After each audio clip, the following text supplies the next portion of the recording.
Le clairon. Et en clairon aujourd'hui, très heureuse de retrouver Renaud Bochart. Bonjour Renaud Bochart. Bonjour Clémence. Et merci beaucoup d'être avec nous. Alors avant de commenter votre nouveau look, la casquette Make America Healthy Again, Rescue the Republic en t-shirt noir, je vous présente, je rappelle que vous êtes chroniqueur Tocsin, avocat, auteur des chroniques égrégoriennes, le Substack et puis le livre Christopher Lasch, un populisme vertueux aux éditions Michalon. Alors vous souhaitiez revenir sur le meeting Rescue the Republic avant d'en dire plus et de comprendre un peu votre allure et aussi le titre de votre chronique que vous avez souhaité intituler Motherfucker, I'm an American. Et avant de revenir sur tout ça, suspense, on vous propose d'écouter un extrait de Matt Taibbi, qui était justement à ce rassemblement Rescue the Republic. Un discours très remarqué. On vous fait écouter et on vous traduit juste derrière. That is the right word for this time. And to all those snoops and nosy Parkers sitting in their Homeland Security funded centers of excellence, telling us day after day we must think as they say and vote as they say, or else we're traitorous, Putin-loving fascists and enablers of dangerous disinformation. Motherfucker, I'm an American. Voilà, là c'était pour le début, je vais traduire ce qui a été dit puisqu'il dit après à tous ces fouineurs et fouineuses confortablement à l'abri dans leur centre d'excellence financé par la sécurité intérieure, nous disant jour après jour ce que nous devons penser comme ils le souhaitent et voter comme ils nous l'intiment, sous peine d'être qualifiés de fascistes adorateurs de Poutine ou encore de vecteurs dangereux d'information. J'ai envie de dire Motherfucker, I'm American, enfoiré, je suis américain. Ce genre de conneries ne marche pas sur moi. Et comment oses-tu remettre en question mon patriotisme alors que tu es assis sur les genoux de Klaus Schwab à t'excuser pour le premier amendement devant un public d'Européens? Regarde-toi dans le miroir. Je ne suis pas le problème. Nous ne sommes pas le problème. Tu es le problème. You suck. Tu crains. Voilà, discours très remarqué de Matt Taibbi que vous avez souhaité mettre en avant, Renaud Bochart. Oui, ça a été véritablement le temps fort de cet événement, de ce rassemblement Rescue the Republic qui s'est tenu le 29 septembre de cette année, donc à Washington, D.C., juste devant le Washington Monument, devant l'obélisque. En fait, c'était assez intéressant, entre l'obélisque et le Lincoln Memorial. Donc, c'était tout à fait symbolique. C'est un rassemblement, et bon, de ce qui explique mon look. Non, je suis pas au bon tweet.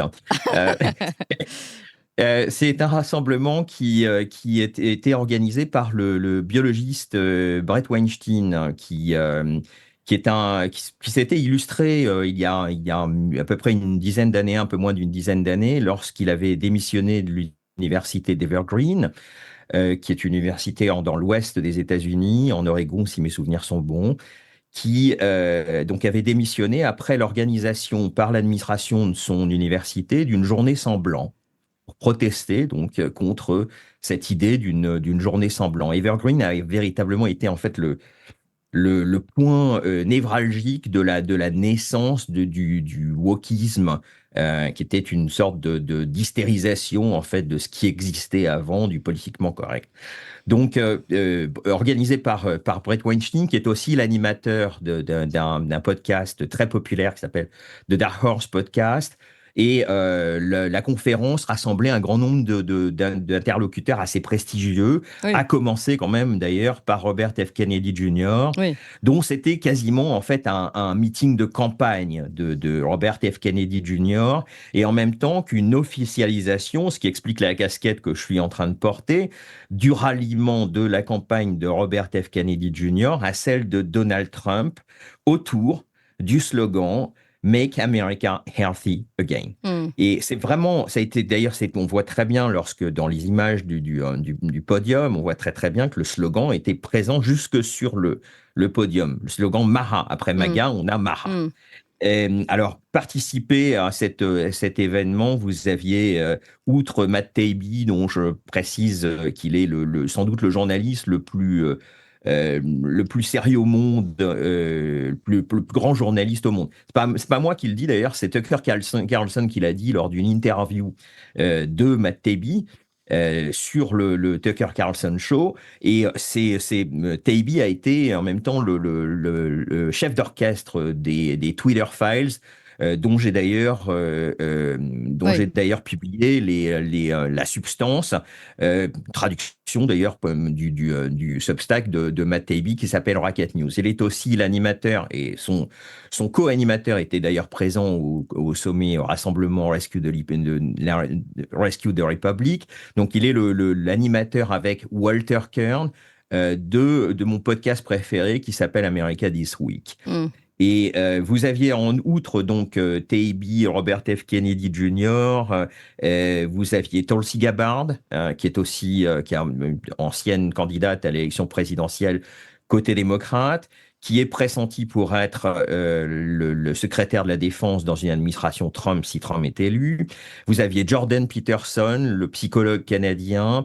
Vous aviez la superstar, l'acteur et humoriste Russell Brand. Le docteur Robert Malone, Oui. bien connu des gens qui craignaient les vaccins contre le Covid, le sénateur Ron Johnson, entre autres personnalités, ainsi que l'épouse de Brett Weinstein, Heather Heyer, Mm. qui est la co-animatrice de son podcast. Donc, c'était très, très intéressant ce rassemblement. Un rassemblement où on voyait en même temps, alors vraiment comme symbole du ralliement de Kennedy à Trump, c'était le symbole des deux casquettes, en fait. Vous aviez la casquette verte, Make America Healthy Again, MAHA, et les casquettes rouges, Make America Great Again, Mm. MAGA. Et alors, les casquettes vertes dominaient en termes d'affluence les casquettes rouges, mais c'était tout à fait symbolique, tout à fait intéressant. Un meeting, un rassemblement qui était assez bon enfant en même temps, un peu comme le démontre le cri d'exaspération de Matt Taibbi, qui a véritablement, encore une fois, été le moment le plus remarqué de la journée avec cette conclusion. Mais tout le discours est vraiment formidable. Il faut lire le discours qui était vraiment... on voit qui circule énormément sur les réseaux sociaux, qui est considéré d'ores et déjà comme un discours historique. Oui. Et le discours qu'on peut retrouver, pardon, vous le précisiez tout à l'heure, sur son site Rocket News. Oui, il est sur son site Rocket News, qui est un site de réinformation. Il faut comprendre d'ailleurs que Taibbi est l'une des superstars en fait de la plateforme Substack. Lui-même, Taibbi était un ancien journaliste. En fait, avant, il travaillait pour Rolling Stone magazine. Et lorsque il avait d'ailleurs fait un certain nombre de reportages sur le Russiagate, et il a quitté Rolling Stone au moment précisément un petit du Russiagate, au moment où s'amplifiait le Trump Derangement Syndrome. Et maintenant, quand vous lisez Rolling Stone, comparé à la période lors de laquelle Taibbi travaillait, c'est vraiment le jour et la nuit. Je pense que c'était très révélateur des changements profonds qui se sont manifestés depuis l'élection de Donald Trump en 2016. D'accord. Donc, oui. Non, mais donc du beau monde surtout une grande assemblée qui d'ailleurs a fait du bruit aussi jusqu'en France, puisqu'il y a eu des échos, mais négatifs évidemment, il fallait s'y attendre. D'abord dans le Wall Street Journal, mais repris dans le Courrier International qui traduit tout ça, et qui dit Donald Trump et la coalition des givrés, pour parler de ce rassemblement Rescue the Republic, donc coalition des givrés à laquelle vous faisiez partie. Vous faisiez partie, donc Renaud Bauchard. Très fièrement. C'est très sympa. fièrement. Ouais. Alors, justement, pour contrer cette allégation de coalition des givrés, je voudrais quand même rappeler quels étaient les mots d'ordre autour desquels était organisé ce rassemblement. Voilà ce qui vous taxe d'être un givré si vraiment vous défendez ces points de vue. Donc, le premier mot d'ordre, c'était « La guerre doit être le dernier ressort contre le complexe militaro-industriel ». Le deuxième mot d'ordre, c'était « Nous devons sanctuariser ou recodifier le consentement libre et informé ». Contre le Medical Industrial Complex. Troisième point, nous devons bannir la censure, la propagande et le contrôle d'État. Donc ça s'adresse au Censorship Industrial Complex. Pour un quatrième point, pour une politique d'immigration raisonnée et contrôlée, ça c'est contre le Immigration Industrial Complex. Cinquième point, nous devons mettre un terme à l'enfer, donc l'utilisation du droit et du système judiciaire à des buts politiques et des buts notamment de répression de l'opposition. Ça, c'est contre l'injustice industrial complex. Sixième point, pour une monnaie libre, contre le financial or finance industrial complex. Septième point, resteront la souveraineté des familles. Ça, c'est contre le developmental industrial complex. Et huitième point, pour un retour à la recherche de la vérité et un dialogue ouvert. Un dialogue ouvert, ça, c'est contre le académique industrial complex ou complexe universitaire industriel. Oui. Et je pense que voilà lorsqu'on parle de ces thèmes, maintenant, on est considéré soit comme un givré, soit comme un fasciste ou voire un terroriste domestique, qui est une expression qui circule de plus en plus. Et, à mon avis, une expression qui va prendre de l'ampleur à mesure qu'on s'avance vers l'élection et surtout au-delà de l'élection qui se situe maintenant dans 30 jours. Oui. Oui, c'est vrai, vous faites bien de le rappeler. D'ailleurs, je précise qu'on fera une émission spéciale, on va revenir là-dessus, avec vous, Renaud Bochart, qui serait ravi d'être de 2h du matin à je ne sais pas quelle heure levé, mais ça vaut le coup, parce que c'est quand même une journée très, très spéciale qu'on pourra suivre grâce à vous en direct. Je voulais... non, c'est important ce que vous venez de dire, le programme, donc lutte finalement contre... les lobbying, le complexe industriel, qu'il soit judiciaire, financier, de l'immigration, de la censure, etc. Ça paraît extrêmement sensé, ça paraît être un programme plus que nécessaire. Et aujourd'hui, voilà, ça s'appelle la coalition des givrés. Comment on peut aussi aujourd'hui se demander comment on peut arriver à un tel décalage entre la réalité et ce monde qui nous critique, ces médias et ces politiques décalées? Ça s'appelle le Trump Derangement Syndrome ou Populist Derangement Syndrome, tout simplement. Donc, c'est vraiment la peur panique d'une perte de contrôle de la part des élites mondialistes vis-à-vis d'un certain nombre de sujets qui doivent être bannis du champ de la respectabilité du discours. C'est comme ça que les élites l'entendent, et on va revenir sur l'ouragan Hélène, Oui. qui est en passe. Enfin, on voit que la couverture par les médias américains et la façon dont on parle de l'ouragan Hélène est cette fois-ci à l'intersection de la réaction du gouvernement et des médias face à une catastrophe naturelle et la mise en place d'une censure en quantité industrielle. Et Alors, donc, c'est ce que, pour revenir, pour conclure en fait sur le rassemblement Rescue the Republic, ce que je voulais simplement dire, c'est que ces 8 axes donnent un contenu au Trumpisme, un contenu à la campagne de Donald Trump qu'il n'avait jamais eu auparavant. Le ralliement de Robert F. Kennedy Jr. à la campagne de Donald Trump est très important parce qu'il donne vraiment un contenu au Trumpisme. Moi, je me rappelle très bien de ce qu'était le Trumpisme lorsque Trump a été élu en 2016, qui avait été vraiment une vraie joie, si vous voulez, dans voyant les élites défaites, mais on a été cocufié après, pendant le premier mandat de Trump. Cette fois-ci, c'est différent. Cette fois-ci, vous avez derrière lui des gens comme Robert F. Kennedy Jr. et comme Tulsi Gabbard. À tel point d'ailleurs qu'un des panneaux qu'on voyait le plus pendant le rassemblement Rescue the Republic était que cette fois-ci, Trump a derrière lui une Dream Team. Dans la Dream Team, non seulement on retrouve RFK Jr., Tulsi Gabbard, mais on y retrouve aussi des gens comme Vivek Ramaswamy et bien sûr comme J.D. Vance, qui a d'ailleurs terrassé son contradicteur démocrate, Tim Walz, lors du débat qui s'est produit la semaine dernière. Chose d'ailleurs dont il m'a semblé qu'aucun média français n'avait parlé du débat. Non, mais on ne parle pas quand c'est terrassé dans ce sens-là. Ça ne se fait pas, voyons. Renaud Bochart. Non, alors, vous parliez de ce décalage de la réalité et des médias, enfin, en tout cas du narratif officiel, et de cette actualité de l'ouragan Hélène, qui est une démonstration importante de ce décalage. Eh bien, je vous propose qu'on regarde, avant d'aller plus loin, qu'on regarde et qu'on écoute, c'est la conférence du prix Nobel d'économie à l'université CUNY à New York, de Paul Krugman. Et puis, il est interpellé par un étudiant qui s'appelle José Vega, et qui, je vous propose que l'écoute, et puis on va revenir dessus juste après. Uh-oh, Nobel Prize winning economist here to tell us how great the economy is. I certainly wonder how the residents of Asheville, North Carolina must be feeling right now with no access to power or water or communication with the outside world. I wonder how enthusiastic they are about the economy right now. I wonder how enthusiastic the residents of the South Bronx. Voilà, donc on a le début. Vous allez nous traduire ce qui se passe et nous expliquer, Renaud Bochart. On vous écoute. Alors voilà, je vous donne la traduction complète du discours, parce que il est assez court et tout à fait étonnant et tout à fait emblématique de ce qui se passe et de l'exaspération. J'ai choisi d'organiser cette chronique autour de ces deux cris d'exaspération, celui de Matt Taibbi et celui de José Vega, puisqu'ils se répondent parfaitement sur un certain nombre d'événements.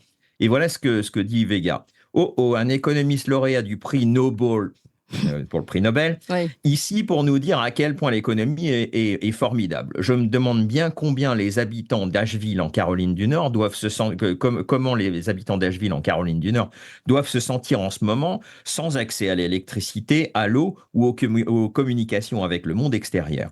Je me demande à quel point ils sont enthousiastes à propos de l'économie en ce moment. Je me demande à quel point les habitants du South Bronx doivent être enthousiastes à propos de l'économie. Et peut-être que la Caroline du Nord devrait se renommer Israël pour obtenir 20 milliards d'aides, ou peut-être Ukraine pour obtenir 300 milliards d'aides.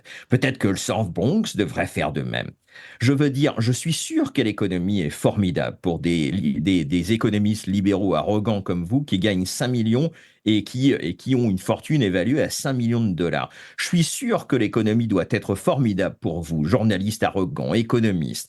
Vous devez tous bien vous amuser avec l'économie, alors que la plupart des gens n'arrivent même pas à payer les nécessités de base. Alors que des personnes se font expulser parce qu'elles ne peuvent pas payer leur loyer. Parce que là-bas, dans le South Bronx, à quelques kilomètres d'ici, il y a des parties de bâtiments qui s'effondrent littéralement. Et je suis censé m'intéresser au marché boursier. Et il continue. Vous voulez savoir pourquoi l'élection présidentielle est serrée en ce moment? Parce que notre argent est envoyé en Israël et à l'Ukraine pour qu'ils continuent de bombarder des femmes et des enfants innocents. Vous trouvez que c'est une bonne économie? Je suis sûr qu'Israël, avec sa couverture santé et son assurance maladie gratuite, passe un bon moment avec l'argent des contribuables américains. Et est-ce que quelqu'un va parler du fait que nous pourrions être en guerre avec l'Iran dans quelques jours? Ou devons-nous nous contenter du Standard & Poor's 500? C'est ça qui compte vraiment, hein, le Standard & Poor's 500. Quand la plupart des gens pourraient ne même pas être en vie d'ici quelques jours, simplement parce que nous sommes au bord d'une guerre thermonucléaire. Et écoutez-moi, Monsieur Krugman, votre diplôme ne vaut rien, autant l'utiliser comme presse-papier car il ne signifie rien. J'espère que vous appréciez les enfants morts que l'économie soutient. Notre économie est certainement très puissante en ce moment. Tout cet argent du marché boursier va au complexe militaro-industriel pour que plus de femmes et d'enfants innocents soient tués. Et allez vous faire voir avec le New York Times les apologistes libéraux de la guerre et du génocide, vous êtes vraiment tous nuls. Les gens doivent se réveiller tout de suite et nous devons avoir la paix. Nous pouvons travailler avec la Chine, nous pouvons travailler avec la Russie. Nous n'avons pas besoin de commencer une guerre avec l'Iran. Bon, je m'arrête là. C'est pas mal, hein, quand même.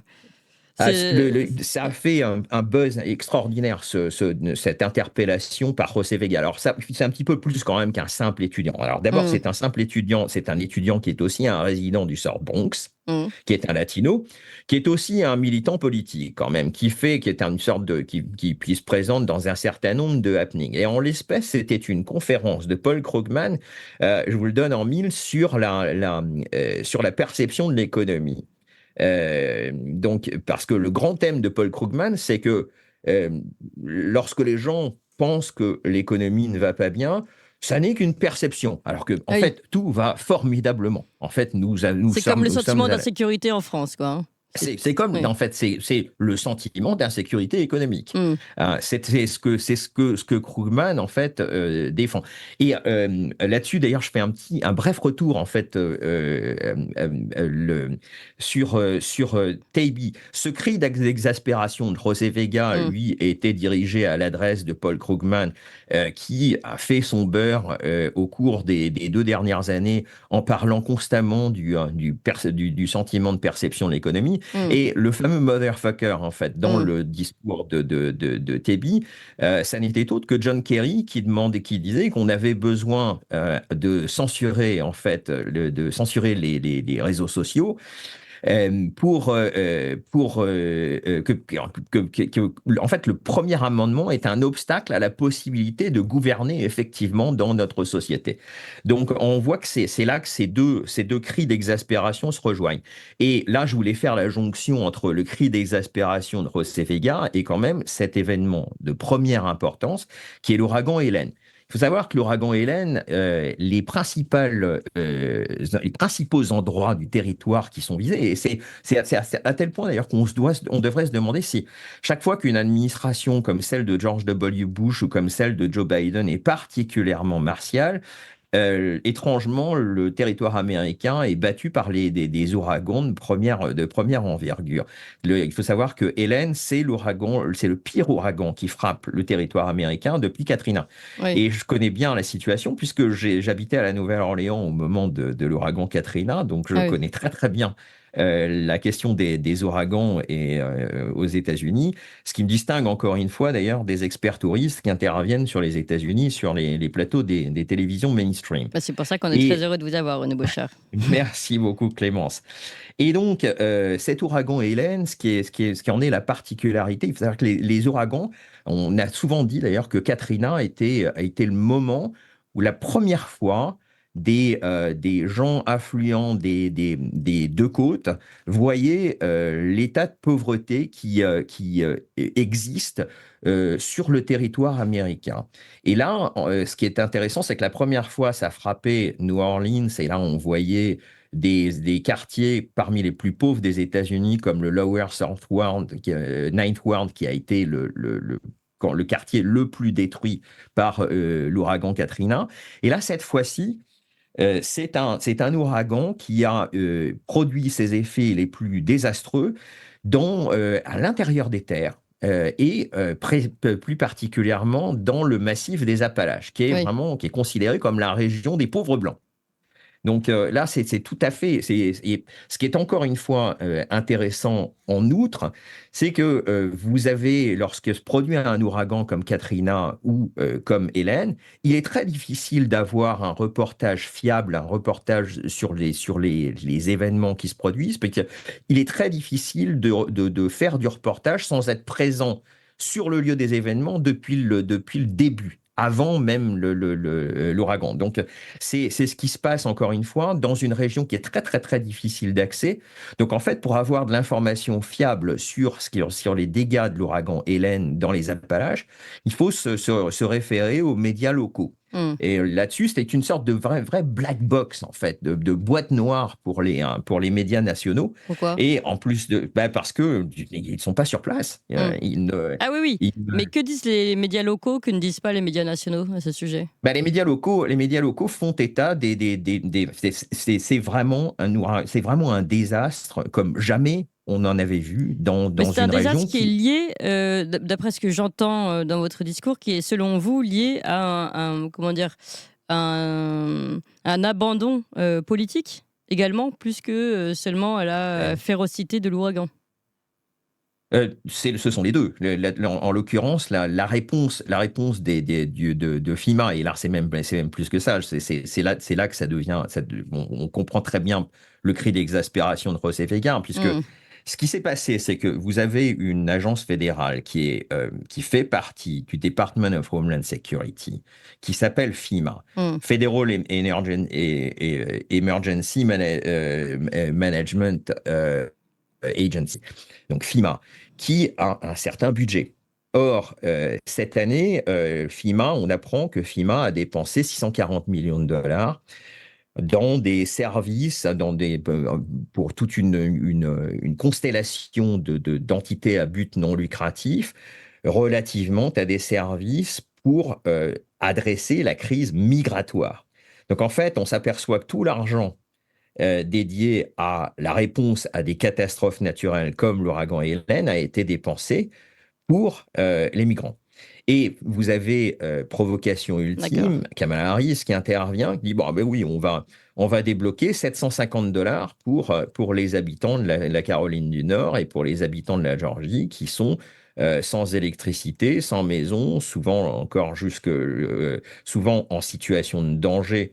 Et donc, c'est vrai. Et dans la même semaine que l'ouragan Hélène, vous avez le déblocage d'un paquet de 8 milliards d'aides supplémentaires à Oui. l'Ukraine, puis l'annonce d'un déblocage d'un paquet d'aides de 8 milliards supplémentaires à Israël, et on entend parler maintenant d'un déblocage de 7 milliards supplémentaires pour Taïwan. Donc, vous avez une situation où vous avez des endroits où résident les populations parmi les plus fragiles du territoire américain, où on promet gracieusement $750 alors que ces gens ont tout perdu. Et Non, mais puis, attendez, de l'autre côté, $750, c'est-à-dire $750 par personne? $750 par personne Oui, affectée, oui. d'accord. C'est comme ça. Moi, j'ai été réfugié de l'ouragan Katrina. C'est comme ça que ça se passe. En fait, on vous adresse des bons sous la présentation qui se présentent comme des cartes de débit. C'est comme ça que l'aide, en fait, vous est octroyée. Donc, on présente comme ça Oui, une donc aide 750, d'urgence ça de fait pas 700. grand-chose, hein. Enfin, Ça fait pas grand-chose pour ouais. des gens qui ont tout perdu. Notamment, mais ce qui est très intéressant, c'est que ça vient s'ajouter au fiasco de la réponse du gouvernement, de l'administration fédérale au feu à Hawaï, et ça vient s'ajouter au fiasco et à la censure, d'ailleurs aussi, la réponse de l'administration fédérale à l'explosion en Ohio, à East Palestine, d'une explosion d'un train chargé de produits chimiques. Donc, on voit très bien qu'on se reproduise en fait les mêmes phénomènes que lors de l'ouragan Katrina, mais dans une D'abandon, autre oui. région, d'abandon, dans une autre région, avec cette fois-ci, une autre catégorie de pauvres Américains Mmh. qui sont principalement des pauvres blancs. Mmh. Et donc, c'est tout à fait, Et si on va un petit peu plus intense ce loin, qui est en train de... pardon, Renaud Bochard, j'insiste, c'est moi qui tire le truc là, mais donc de pauvres blancs, a priori aussi plutôt de votants pour le camp Trump. Ah ben oui, alors là, en l'occurrence, ce qui est, et pour ajouter, pour ajouter en plus une cerise sur le gâteau, Ouais. il se trouve que les deux États qui sont les plus endommagés, les plus détruits par l'ouragan Hélène, sont la Caroline du Nord, qui est devenue vraiment un des principaux enjeux de l'élection dans 30 jours, et la Géorgie. Donc, deux des États clés. Vous avez 7 États clés. Deux des États clés sont des États dans lesquels les effets les plus Ouais. désastreux de l'ouragan Donc pour Hélène se sont fait conclure, sentir. les pays, on va dire les régions, les États les plus abandonnés aujourd'hui à ces feux, à ces ouragans, sont les États qui votent Trump ou qui pourraient voter Trump. Voilà ce qui se passe en tout cas, et ce sentiment d'insécurité sur place n'est peut-être pas qu'un sentiment, mais en tout cas interdit de le dire. C'est bien ce que disent le cri de colère qu'ont poussé ces deux personnes qu'on a entendues en vidéo. Renaud Bochard, je ne sais pas si vous souhaitez donner le mot de la fin, parce qu'on arrive à la fin de l'émission. Juste une chose, Ouais. une chose très très importante. Lorsque j'ai mentionné en début d'intervention sur l'ouragan la censure, Mmh. en disant que là, on a non seulement de nouveau, en fait, on voit ressurgir les problèmes de classe aux États-Unis, mais aussi, cette fois-ci, c'est un fait nouveau, on voit la censure. Parce que, imaginons un gouvernement qui serait embarrassé par une réponse apportée à une catastrophe naturelle. Et imaginons maintenant que ce même gouvernement ait à sa disposition un bouton qui lui permette d'effacer les références à la Caroline du Nord des réseaux sociaux ou d'isoler les informations sur les dégâts de l'ouragan. C'est exactement ce à quoi on est en train d'assister. Pour l'instant, on est en train d'assister à un isolement des informations sur les dégâts réels de l'ouragan Hélène. Et tout ça vient s'ajouter dans un contexte, bon, j'ai parlé des déclarations de John Kerry, mais Hillary Clinton vient de remettre le couvert. En souhaitant une abolition de la section 230 de la loi sur de la loi sur les plateformes numériques, sur les télécommunications, en disant si nous si les réseaux sociaux, les plateformes comme Twitter et comme Facebook ne censurent pas, nous perdons, et je cite Hillary Clinton dans le texte, nous perdons tout contrôle total. Alors, d'abord, qui est nous et évoquer un contrôle total Oui. de l'expression, y compris sur des choses comme l'information sur des catastrophes naturelles comme l'ouragan Hélène. On est vraiment quand même dans du très, très, très lourd. Merci beaucoup Renaud Bochart pour cette chronique qu'on peut résumer par Motherfucker, I'm American. Merci encore Renaud Bochart et à très bientôt pour la suite de l'actualité américaine. À très bientôt.